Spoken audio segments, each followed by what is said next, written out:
On this week's edition of Gameball Calls Kickoff, we'll be discussing the Pac-12 Conference, and we'll have our very own experts, Mike and Luke, rank each team in their respective division. Find out where Arizona, UCLA, USC, Colorado, and the rest of the Pac-12 stack up in this week's edition of Gameball Calls Kickoff, and it begins now.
What's happening, everyone?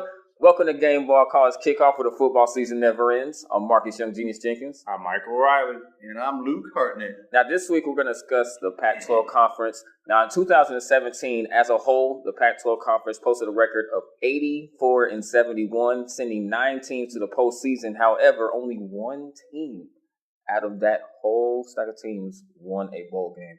We're going to kick things off in the North Division, and we're going to start with Oregon State.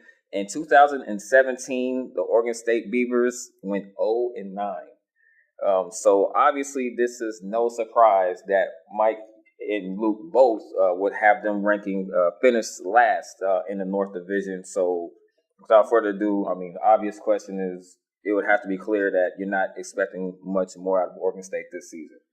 No, they went 0-9 in the conference and won one game the whole year. Not surprised at their record. It's just been anemic. Is their coaching staff? Is the players not going to make them plays, or what's going on there?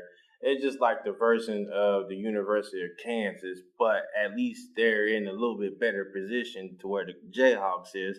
That's another time for another day. But it's just they need to revamp the whole coaching staff, get some more players coming in, and hopefully that program gets back to kind of where it was, at least when it's a game to be possible bowl. But 0-9, 1-10 overall the record, and 1-win season. I'm just like, they're just anemic, and as of right now, they're in a deep hole, and they need to get a big-name coach or somewhat a big-name coach to get in, try and revamp that program and get Oregon back into it a little bit in the football so it can start winning some games. Luke, I'm going to swing things to you. I would imagine that you would second off of what Mike was saying. Yeah, he mentioned Kansas, and I mean, the KU might for real not be the worst Power 5 conference team out there. Oregon State, they open up at Ohio State week 1. Ouch. Best case scenario I can think for Oregon State this year is they get Oregon at home to finish the season in the Civil War. Best case scenario, Oregon comes in there with 5 wins, needing a 6 for bowl eligibility, and they lose. And that's, I mean, you'll just see Corvallis lose their minds, and I don't fathom that happening. And there's, I mean, it's. I mean, Mike pretty much touched on everything they got going on there. I mean, it seems like it wasn't that long ago. They were at least a good 6 to 7 to 8 win team for a good 5, 6, 7 year stretch. So I don't want to say how the mighty have fallen, but I mean it's I don't know. I just hope Ohio State's paying them well because they need to. They got to get something to revamp that program there. I think the last Power 5 team I've seen in this bleak of a position was right around the turn of the century, where Rutgers was just awful for a long time. So nowhere to go but up. I mean, I'm not sure what kind of they have as far as youth or depth go or whatever else, but I mean, they basically need to go into two-a-days. It's not a good mindset, but they got to go into two-a-days thinking, how can we get better for next year? I think if they have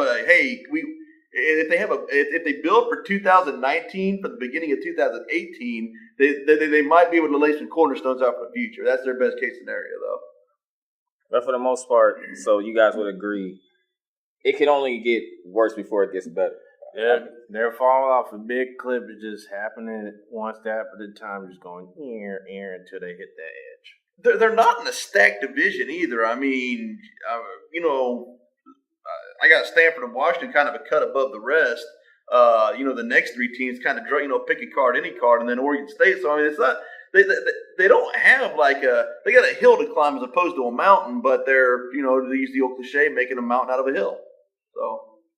Well, hopefully the Oregon State Beavers, we'll find out. Hopefully they don't finish like they did in 2017, and hopefully they'll turn around at least an 0-9 record. So we'll find out what happens there. We're going to move from Oregon State, and we're going to go to the University of California. The Golden Bears in 2017 went 5-7. Luke, I want to kick this to you. Why do you have them finishing fifth? I thought they were in for big things last year because they went to North Carolina. Chapel Hill, week 1, came up with a 35-30 victory. Turns out Carolina went on to only win 3 games last year, so it wasn't as big a win as I thought it was. They actually run it back in Strawberry Canyon this year out in Berkeley. So, week 1, Carolina goes to California. I think Carolina's going to be not much improved, but better than last year. I don't really expect Cal to improve by too terribly much. But, yeah, I mean, that could be similar to last year, can really set the tone for them. They will finish the year, I believe, playing the big game against their rival Stanford. So, one thing just kind of about the Pac-12 as a whole, no other conference has quite the. I mean, every team, has you got the big game between Stanford and Cal. You got the City of Angels. You got the Territorial Cup in the desert. You got the Apple Cups. I mean, everything, just about every. No other conference can really kind of rival that as far as rivalry week goes, but. I mean, Cal is their goal is to win one more game than last year. They finished with 5 wins last year, missed out on the postseason. I mean, their mantra for this year should be win 6. All right, Mike, I'm gonna kick this to you. You also have them ranked 5th as well. Well, last year when we would start doing the podcast, I had predicted that Cal win over North Carolina the first game. They actually did. It was a very high-scoring game, but they made more plays at the end. Now, they do have legitimate offensive firepower, but the question is their defense.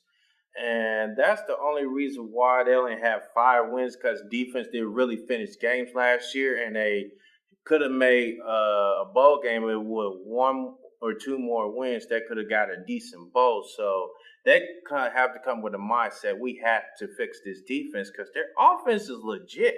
They can go out there and score points with the best of them, but the question is their defense. If they can get their defense revamped, Cal might be able to sneak in there and compete and get some wins. They could be a sleeper in this division. So if they get that straightened out, sky's the limit for Cal. But the only thing is the defense. I've always kind of wondered why they can't really, recruit too much better than they can. I mean, they got, just a bevy of high school talent out there. That's where Concord De La Salle's in that, general area. So was Pauley, I believe, as well. But I mean, their rival Stanford. I mean, they got such, ridiculous, academic standards. They're not really. I wouldn't imagine they're competing for same recruits there. I think the team at most, it seems like they could be, on a good year as good as they're kind of like the Pac-12's South Carolina, I mean, it's like, good, but they just can't get to that great status. And I can't wrap my mind around why. All right, Mike and Luke both have in California finishing fifth in the Pac-12 North Division. We're going to go from California and we're going to go to Oregon. The Oregon Ducks finished 7-6 in 2017. Mike, you haven't been finishing fourth. Well, Oregon was on a high and low. They started off slow at the beginning, then they started getting their stuff together and started getting on the winning streak. And they got a win in their final game to go into the bowl against Boise State, and Boise State just demolished Oregon. Oregon couldn't do nothing. They could not run them against the ball. In the pass game, Oregon's defense was everywhere in the pass game most of the part, and they just got rocked. And now you have Taggart leave from Oregon to go to Florida State in his home state to be a coach there. And so they had one of their coordinators and they hired him as a coach. So you're going to have a new system offensively, defensively. How will your players respond to that? And how many wins can you get off your belt in your first time full season? We don't know. So that's why I got on number 4. It's the unknown for Oregon football to adapt to the offensive, defensive schemes. But if they could find a way to get some quality wins and make another bowl, it's a good season for their first-time head coach.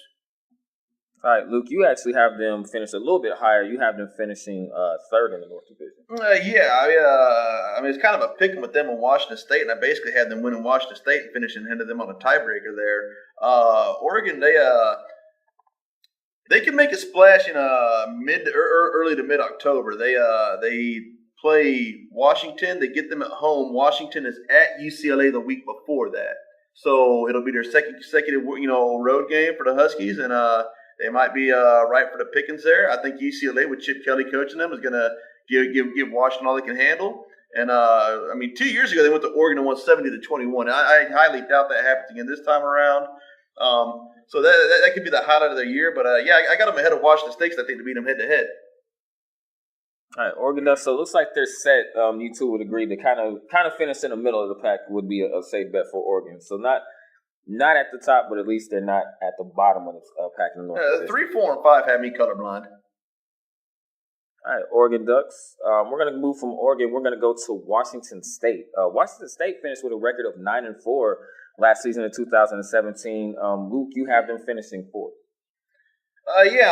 Mike Leach is going to be able to, they'll be able to outscore a lot of their opponents. They don't really have a daunting non-conference schedule this year. There's a lot of Pac-12 teams that don't actually, but getting back to a bowl game, I don't think it'll be an issue for them.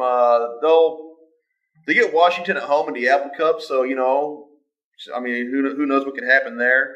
I believe they have to go to Stanford if I'm not mistaken.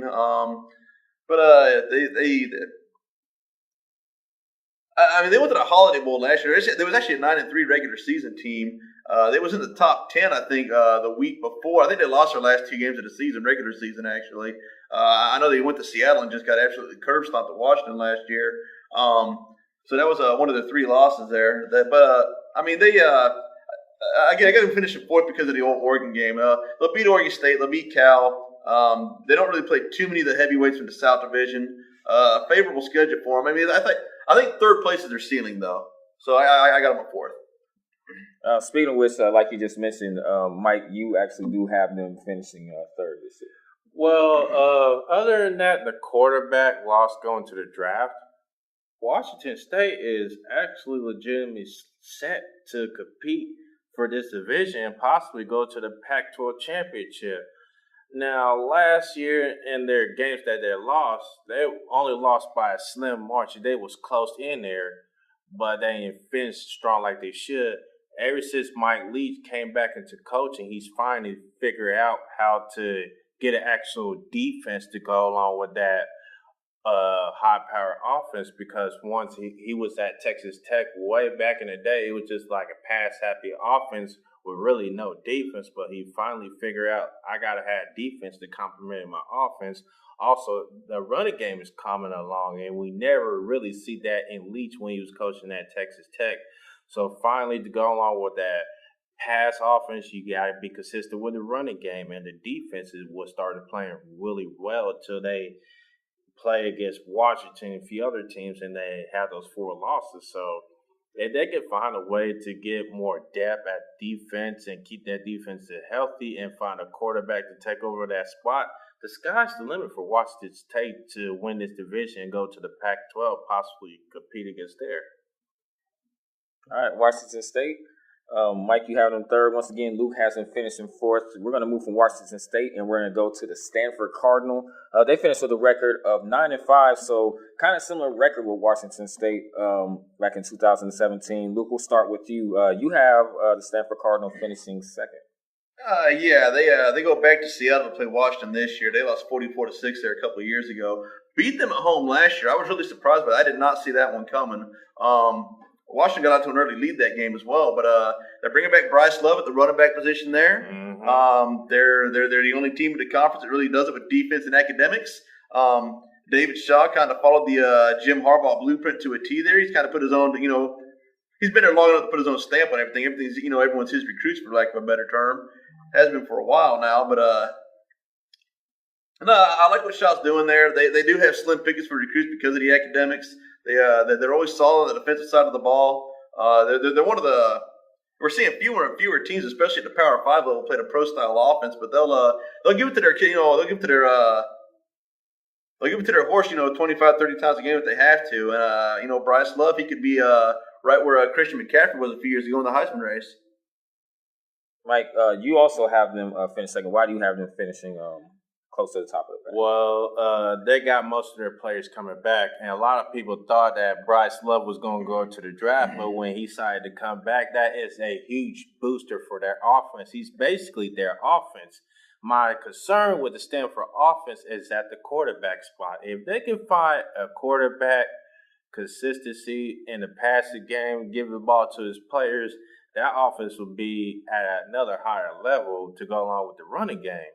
But you got to find that position. And their defense is always loading, always competing. And last few years in the NFL, we starting to see the Stanford defense getting drafted much higher than as past time. So if they get more depth at defense, if they can find a way to be consistent and get that quarterback fixed spot, this offense could improve better in passing game to go along with Bryce Love, who I think he'll finish winning the Heisman this year and be better than Christian McCaffrey. So if they can fix those two things, the Stanford could easily be division and Pac-12 champions. No schedule, no help from the schedule though. They open at home against San Diego State, who they lost to last year. Week 2 is another home game against the playoff possible team USC. They're also at Notre Dame, and again, as I mentioned earlier, they're at Washington as well. So they win the division this year. They're most certainly going to earn it. Mm-hmm. So definitely have a lot of pieces coming back that could make that a reality. Like you mentioned, possibly going against being ahead of the North Division. You also mentioned ahead of the Pac-12 as well. So we'll find out if all that experience coming back does pay off. I think they beat every team we picked behind them, though. They'll beat Oregon State, Cal, Oregon, and Washington State, though. I mean, Washington's kind of that, and of course, they got the cross division game with USC. So those going to be the two make or break games for them this season. Notre Dame's not conference as always. San Diego State, they should beat them this year. All right, and it's time for us to bring up who is number one. Luke and Mike, you both have the Washington Huskies finishing first in the North Division. They finished with a record of 10-3 last year in 2017. Mike, I'll swing to you first. Why do you have them finishing on top of the North Division? Well, they're still an alpha male dog. Last 2 out of 3 years they won that division, and Brownie's coming back as a quarterback. That is huge. That sets the quarterback spot because he is a tremendous quarterback, especially in the passing game. He gets his throwing motion, how he gets rid of the ball is just he puts it on the dime where it needs to be. And the running game's coming along. The only issue about it is Pettis, who is a wide receiver / special teams player. You losing that caliber of player who is a playmaking waiting to happen. Other than that, they're loaded with talent offensively and defensively. Now, they lost Villa into the NFL draft, a big nose guard plugger, but they always find a way to reload that defense. And the secondary as well, if they continue to get more depth on both sides of the ball, Washington is running with this thing, and I think they will be first this year, and they will avenge some of that loss from last season that they get to the 14 college playoff. And if this proves me right, if Washington starts out hot and finish strong, they're going into the college playoff. Luke, you also have them finishing first. What are the reasons that you have them finishing on top of that? Oh, I think they beat Auburn at the Mercedes-Benz, Georgia Dome or whatever they're calling it. There in Atlanta week 1. They win that game. I mean, if they lose that game, I think they're gonna go, whatever and 1. So, but if they win that game, I got them going unbeaten. Should they beat Auburn? I think Jacob Browning at least gets an invite to the for the Heisman. Him and Bryce Love are going to be cleaning up the West Coast and votes for the Heisman this year if everything goes well for them. But they bit of a tough start to the year. They got that week 1 game, as I said, on a neutral pitch. It's more or less a home game for Auburn. But in Atlanta, to week 3, they are at Utah, kind of a sneaky game there. I mentioned the back-to-back road games against UCLA and Oregon. They finished the year at Pullman against Washington State, but they get Stanford at home. Nobody else is really going to, Chip Kelly's going to get UCLA going. I'm not sure it's going to be this year, though. So, home or away, I think they win that game. I just believe in Chris Peterson. I picked Washington to win the Pac-12 a few years ago. They went 7-6. They had to beat Southern Miss in a bowl game to finish over 500 that year. But, no, not to be deterred, I picked them to go to the playoff the next year afterwards. Lo and behold, they did. I think Washington's just they're an elite team. Should they make the playoff? That's their second time in 3 years. Now we're entering. Not quite Alabama or Clemson or whatever else, but we're entering Ohio State territory, Oklahoma territory, so on and so forth. So they're right on that parallel. They're a top 4 team. I think. Mike mentioned the defense. They have an NFL secondary, a little lacking up front, but they got NFL guys in the secondary there, and that will be the strength of the defense in a conference where they love to chuck it around. They couldn't stop Barkley in the Fiesta Bowl last year, though. So that's even with Vita Vea, they couldn't stop him. And they've been to 2 New Year's Six Bowls the last 2 years, lost them both. So they gotta rectify that. They're at the big boys table now. They just got to eat. All right, the Washington Huskies, both of you predicted them to finish first in the North Division. We'll see where that takes them from there. And that's going to wrap up the North Division. When we come back from our brief break, we're going to jump into the South Division where we'll discuss Utah, UCLA, Arizona, and the rest of the pack. Stay tuned right here. Gameball College Kickoff. We'll be right back. Don't go anywhere. Stay tuned.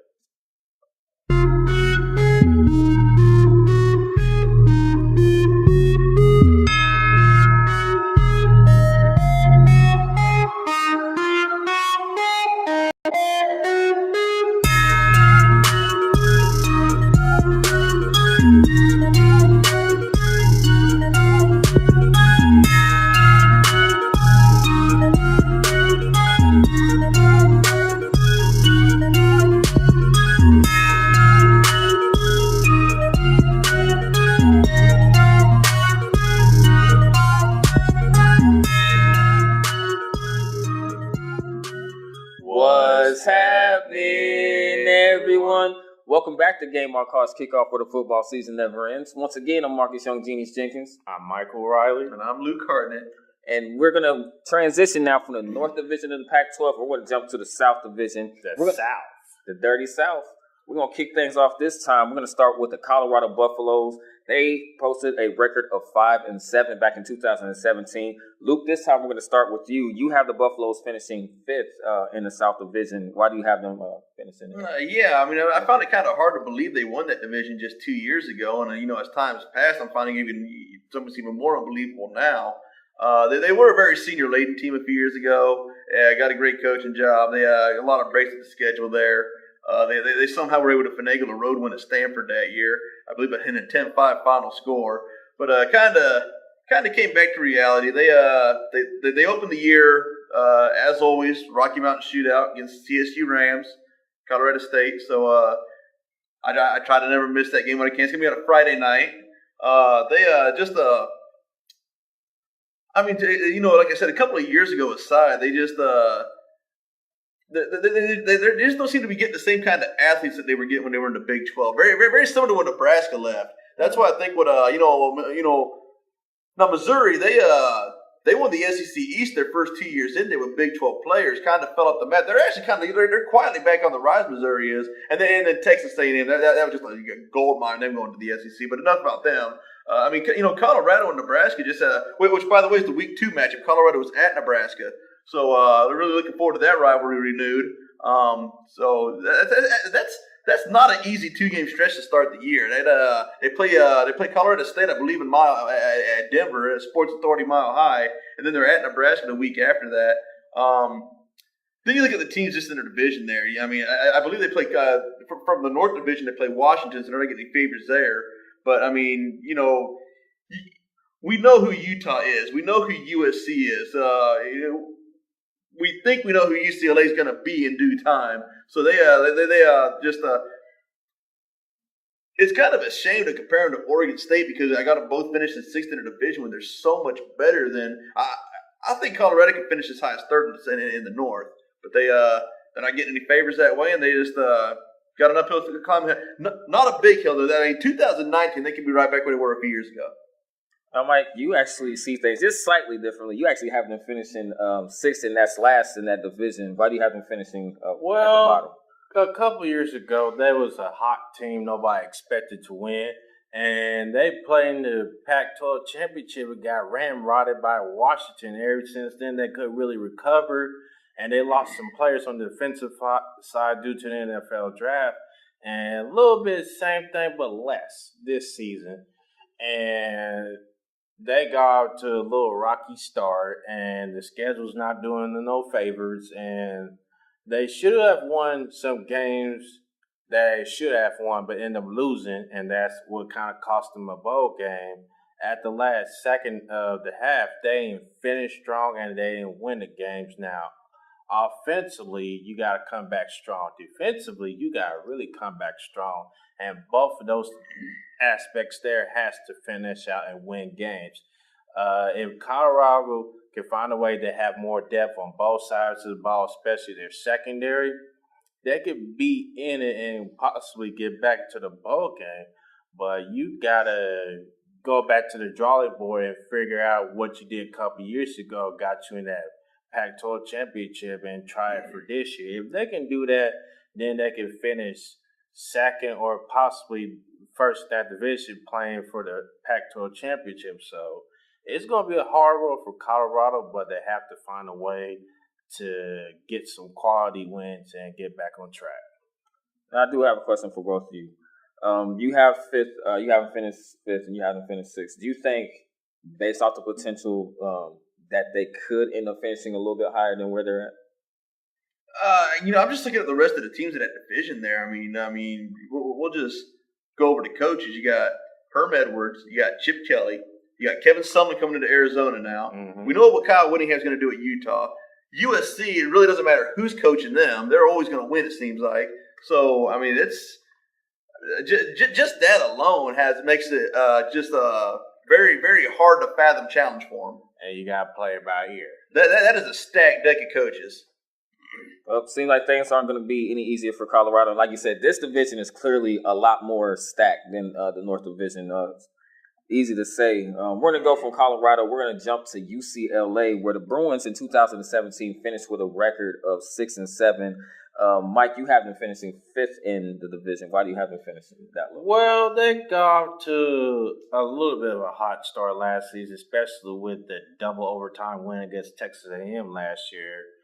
And the quarterback, Josh Rosen, but he was injured 2 or 3 games, so that kind of killed their winning percentage right there. And also, they didn't really have a defense.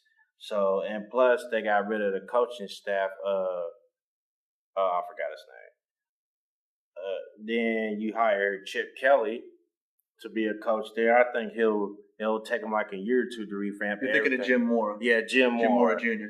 Yeah, and they got rid of Jim Moore Jr. and his coaching staff and brought Chip Kelly, who knows this conference very well. He knows how to recruit, especially in the California and Texas area, with that type of offense, the fast-paced offense he likes to do. And I'll say it'll be like a year or two before they can actually be competitive and compete. And so if they can find a way to revamp that offense and get a little bit more revamp their defense, add more depth, they'll be fine. Like I was saying, it's going to be a year or two to adjust that offense to the fast pace with Chip Kelly. So I'll say the next couple of years, they'll be in there. But right now, it's just a learning curve as a season for Chip Kelly as UCLA's head coach. Luke, I'm going to kick this over to you. You actually have them ranked a lot higher. You actually have them finishing second. Why do you have them finishing a lot higher and right behind number one? Attention library patrons, the time is... Well, I mean, he mentioned Chip Kelly coming in there. Jim Mora, he always had athletes in there. They were always able to compete. I kind of question their conditioning and whatever else, though. Since getting that Cactus Bowl against K-State, they were up 17-7 at halftime. They lost 35-17. They got outscored 28-0 in the second half of a game they had a 10-point lead at halftime against the middle tier team, in a bowl game there. So now, to be fair, UCLA was kind of a middle tier team last year too. But perennially, they're kind of second or third tier. All time, if you will. But they great campus to recruit to. I just think they get a lot of favors from the schedule this year too. I mean, yeah, they have to play Washington from the north. They get them at home. Yeah, they got to play USC. In the City of Angels there. They get them at home too. They open the season against Cincinnati at home, which is just kind of an odd matchup to say the least. And Cincinnati, just about any team from the American is because just about 80% of the teams in the American, they have Power 5 talent on there, so you never really know what to expect out of them. They go to Oklahoma the week after that. I think they give Oklahoma a half, maybe 2.5 quarters actually, because the Oklahoma quarterback, whoever it's going to be, maybe Kyler Murray, is going to be still getting acclimated and whatever else. Then they come back home week 3 against Fresno State, which again is another lightning rod team. Power 5 talent at Fresno State, but just it's a group of 5 team that we've seen it go anywhere between 2-10 and 10-2 in back-to-back years. So the non-conference is I think it'll get a battle tested. Really favorable games, in the conference there as far as coming home and whatever else. And again, they have the talent. Chip Kelly will have them whipped into shape. I just think USC is more talented than they are. So, but USC aside, then of course Washington from the north who they play. I think they're just from a talent level, they're more whatever weight you put into 3 stars, 4 stars, etc. They're going to have more than Utah, than Arizona, than Colorado. And I think with Chip Kelly having that talent to work with, they'll finish second. All right, the beginning of the Chip Kelly era is beginning in UCLA, so we'll see how they finish. Luke's second. Mike feels like they're finishing a little bit lower than that, so it's going to be great to see how they start that Chip Kelly era this year. We're going to move from UCLA, and we're going to go to the University of Utah, where the Utes finished with a record of 7-6 in 2017. Luke, I want to start with you again. You have been finishing third in this division. You started the show saying that the Pac-12 only won one bowl game last year. That was Utah, 34-6 over West Virginia. The rest of the conference didn't really carry their weight. But Utah, if I'm not mistaken, they have like an unusually long bowl win. They've won like 7-8 bowl games in a row. So Kyle Whittingham definitely has them ready when he has got that month to get ready. Not much of a non-conference season for them. They do finish the year at home in the Holy War against BYU, so it's nice to see that rivalry back again. But they don't get any schedule favors though. They have to play. Every team from each division plays 3 teams from the other division. They play Washington, Washington State, and Stanford back to back to back. The best of those teams, in my opinion, Washington is the only one they get at home. They go to Washington State, they go to Stanford, they play all 3 back to back to back. So the thing that worries me about that, especially with the Washington and Stanford games, they're 2 of the more physical teams, not only in the conference but in all of college football for that matter. Is you tend to get guys hurt playing the games like that. So it's like, what kind of depth are they going to have? they could be having a lot of second, third string guys finishing the season out because, like I said, Washington and Stanford, they like to hurt you. It's their style of football. So now Utah's just as physical as anyone. They just don't quite have the horses to hang in there or the depth. So it'll be interesting to see how they come out of that 3-game stretch there. But I mean, the rest of the schedule sets up for them. So I mean, I believe they get USC at home, so that doesn't. So basically, there are 2 conference games against the 2, in my opinion, toughest teams in the conference, Washington and USC. I mean, yeah, they get them at home, but that means they're playing, teams right below them, away from home. So that's going to be a bit of a disadvantage for them. All right, and Mike, you actually see the kind of similar. You actually have them just like slightly higher going into 4th. Well, they're like Luke was saying, they are a physical team offensively, but it's just their defense. They have to find a way to finish out the game, especially close games. And now the schedule doesn't do them no favor, and you got to be able to have more depth offensively and defensively to win the games. Now, offensively, they're a very physical running team, and they can improve a lot better at the quarterback spot, especially in the passing game. That's my only concern with them. If they have like a okay quarterback who gives you some production, not high numbers, but at least consistent to where you be able to finish games, then you be able to win. Utah has potential talent there. It's just they have to have more depth defensively and offensively to close out games. Now, if you can get some more players, especially at the defensive line spot and the secondary, Utah is in there.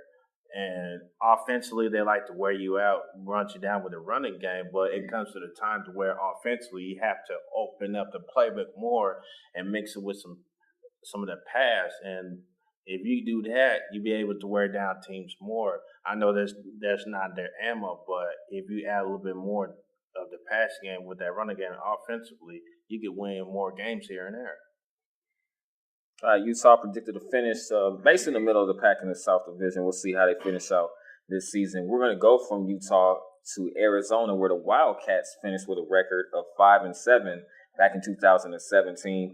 Mike, I want to swing things to you. You have Arizona finishing 3rd in the South Division. Why do you have them finishing in 3rd? Well, last season they got a little bit to the rocky start. Then they won some games. Then they lost the last games that they need to win to go to a bowl game. Now, they clean house with the coaching staff, get rid of Rodriguez and their staffing and all that. And you had Kellen Sumlin. That's like a grade plus and a half above than what you had. And Rodriguez the last couple of seasons hasn't produced and hasn't been to a ball game. So that coaching changes needed to happen. You bring a guy like Kevin Sumlin, who I think ran out of Texas A&M because they wanted Jimbo Fisher. Now, by having him in there, they can do some things. They can compete. Now, you got to have your own touch and your own recruiting and to go along and help that out. And once you do that, you're able to build off of that. Arizona could do some things because they finally got the coach to do it, but it's got to take them time to commit. If they get the players that they want to bring in there, like he did at Texas A&M, they can compete. All right, Luke, you have Arizona finishing just a little bit lower. You have them finishing 4th in the South Division. Kevin Sumlin, he did have a Heisman winner quarterback in Johnny Manziel, who was at Texas A&M there. They got arguably the best quarterback in college football coming back to Khalil Tate. So, in my opinion, the best dual threat quarterback. I can't even tell you second is. That guy is just he's worth the price. Whatever you paid for your ticket to watch him, you got your money's worth. Big Khalil Tate house. So their offense will be able to score. Then it worries me about. There's a few things that worry about Arizona though. They don't have quite the same horses that UCLA has. So that's why I got the Bruins finishing ahead of them by a spot or two. And I got Utah finishing ahead of Arizona as well because, I mean, you can't really bet against consistency. Not when it comes down to two, when you're splitting hairs between number 3 and number 4, you take the consistent program, or at least I do. So, but another thing that really worries me about Arizona, though, is that they got a bit of a difficult schedule to start the year. Not overwhelming, but week 2 they're at Houston, which is going to be just kind of a tricky game. They open at home against the San Antonio Roadrunners, which is a team they played a few years ago on a Friday night. The game was at San Antonio. Arizona had to go to overtime to win, though. So who knows what week one's going to bring there. But they my biggest concern is that when Rich Rodriguez, when he left West Virginia, they got his assistant in there, the late Bill Stewart, to kind of help steady the ship afterwards. If they wouldn't have done that, I think West Virginia just would have been in absolute shambles. And then we saw that when he left Michigan. So I think someone's the right guy to get in there to help, at least keep things at that quote unquote 500 level. They'll be making a similar bowl game to what they were last year when they lost to Purdue. So they got full potential. They got the best dual threat quarterback in America. But like I said, they just don't have quite the talent that UCLA has. They don't certainly have the talent that USC has, and they don't have the consistency of Utah. And those are the three teams that got ahead of them. So that's why I got them finishing fourth. All right, Arizona. We're going to stay in the state of Arizona, actually, and we're actually going to discuss the rivals, and that is the Arizona State Sun Devils. Pitchford. Else definitely Arizona Sun Devils 7-6 in 2017. This is actually interesting. I'm actually looking forward to hearing this because you two have them on the opposite ends of the South Division. Mike, I want to start with you first. You have them finishing second. Why do you have them finishing among the elites? Maybe I'm just jumping the gun, but have you ever heard of a name named Herm Edwards? Yes, indeed. That is the reason why. It's just that what I say in the previous episode, how college coaches and NFL coaches don't translate well when they switch over. Absolutely. But I think Herm Edwards can do that because I get it, he hasn't coached in a long time. But he could get these kids to compete. It's all about that will. It's about putting your time and effort with them and just coach them to a little detail. And Herm Edwards has that. Now, last season, they did make it a bowl game and won and all that. I think they did. But you clean out the coaching staff and you bring in Herm Edwards, it's just like he knows what he's doing. Everybody will listen.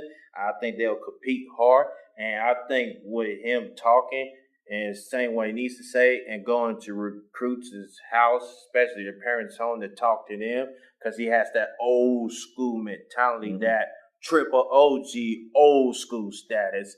And kids will be able to listen and put into their head what he's talking about and give them to where they need to be. The sky's the limit for Arizona State. So I'll say it'll take him at least about 2 years to get his own recruit touches and stuff like that in.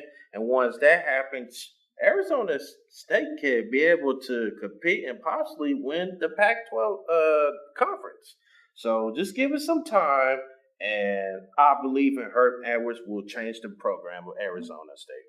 Luke, now I'm going to swing this to you because you actually see things completely on the differently. You actually have them finishing last actually in the South Division. Do you feel like, at least as of right now, do you think that Herm Edwards obviously is a great choice by Arizona State, but do you say that just based off of this is his first season and doesn't necessarily have his players for this program? Well, never mind his players. The previous administration's players are Todd Graham. They just never really recruited very well. Dennis Erickson really had them going there for a few years, and they weren't really able to sustain any of that kind of success there. Number one. Number two, Herm Edwards hasn't been a head college football coach since, I think, 1989.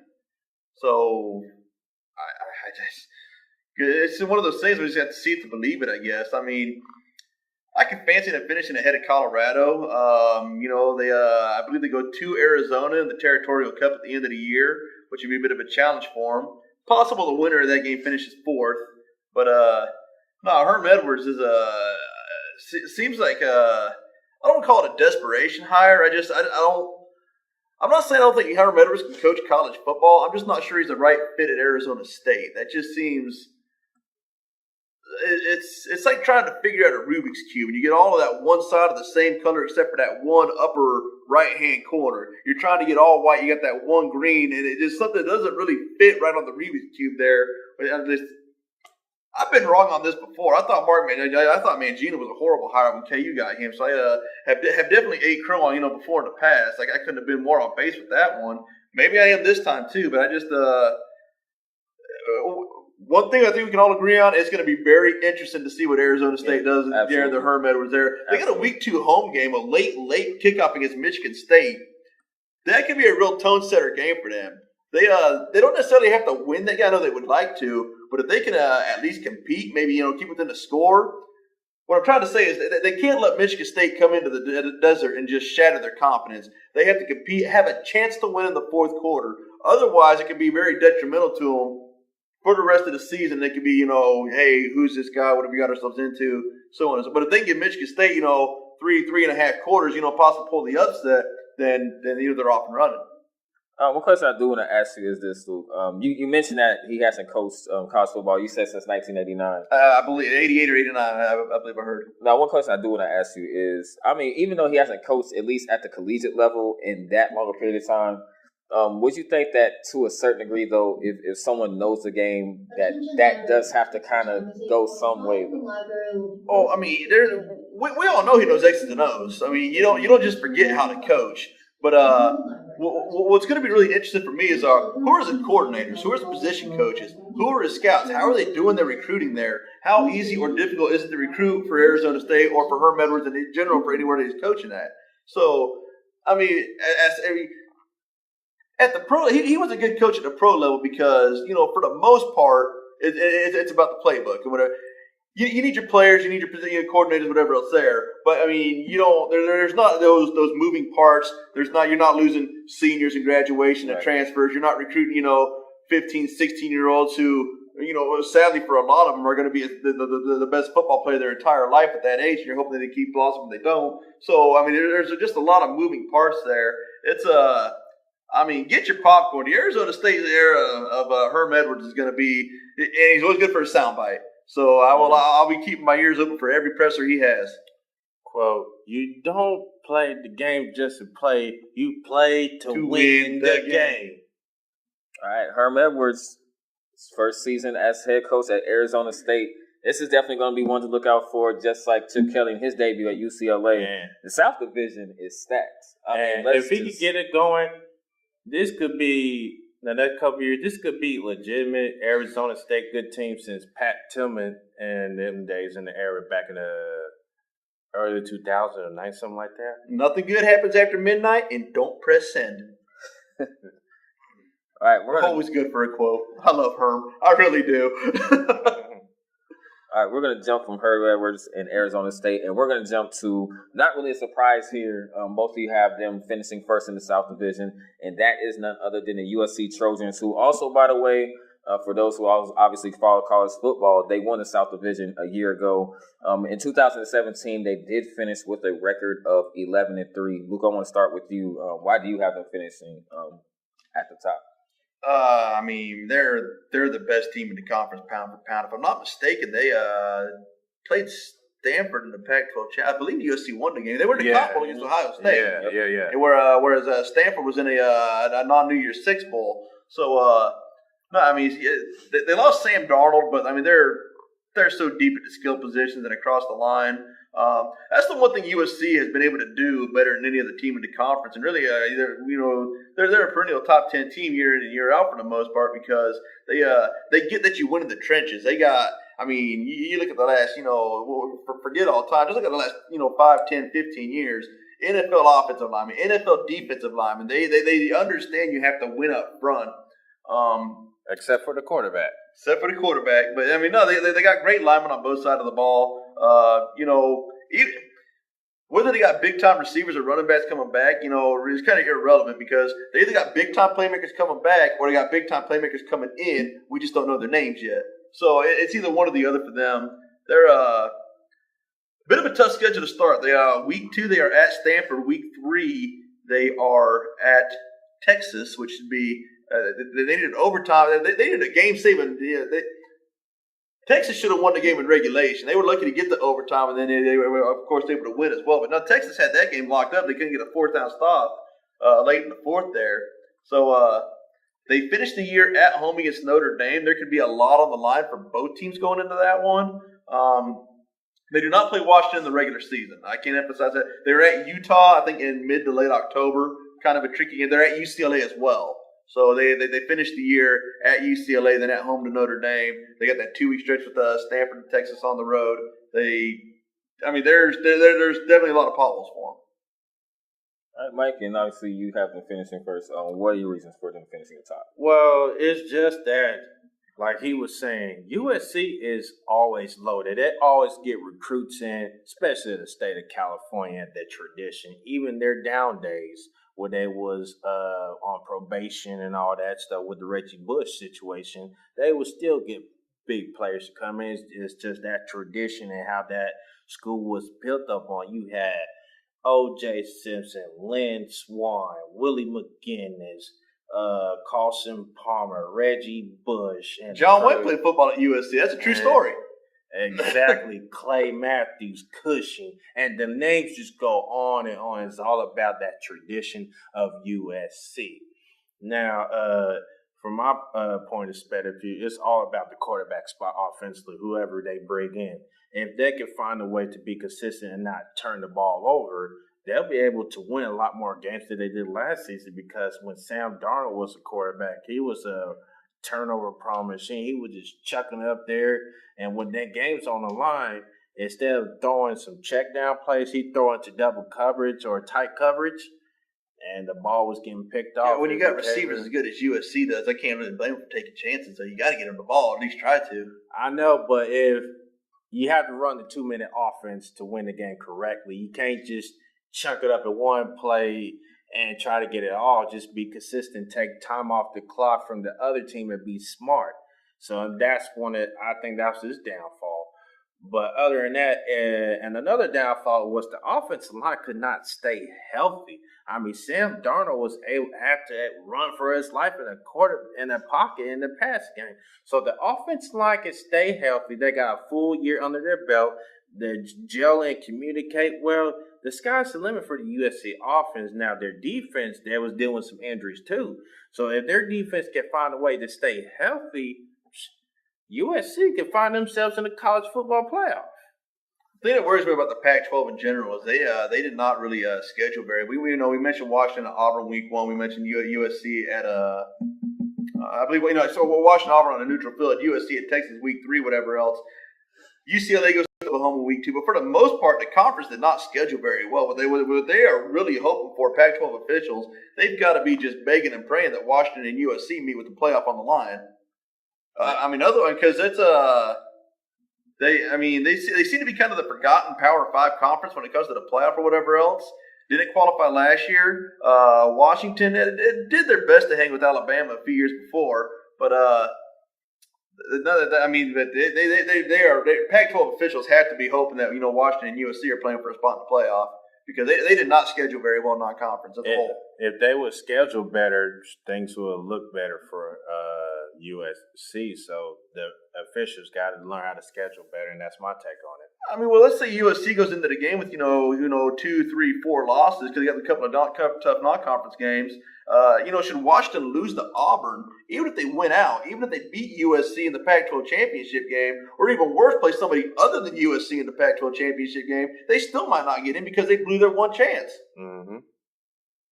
All right, Mike and Luke both having USC ahead of the Pac-12. I can't wait to see this division alone in maybe like the next 2 years or so, with just by the coaches alone and the type of teams that they can put together. Mm-hmm. It's going to be a pretty deep division, it seems like, for quite some time.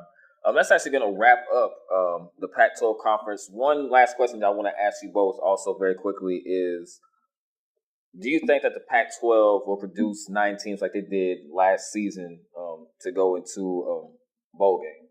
I think so. I say yes on that one. Oregon State and Colorado, I'm kind of iffy. We'll have to see about the whole Herm Edwards, experiment at Arizona State. But they could get they'll get 8 minimum, 10 maximum.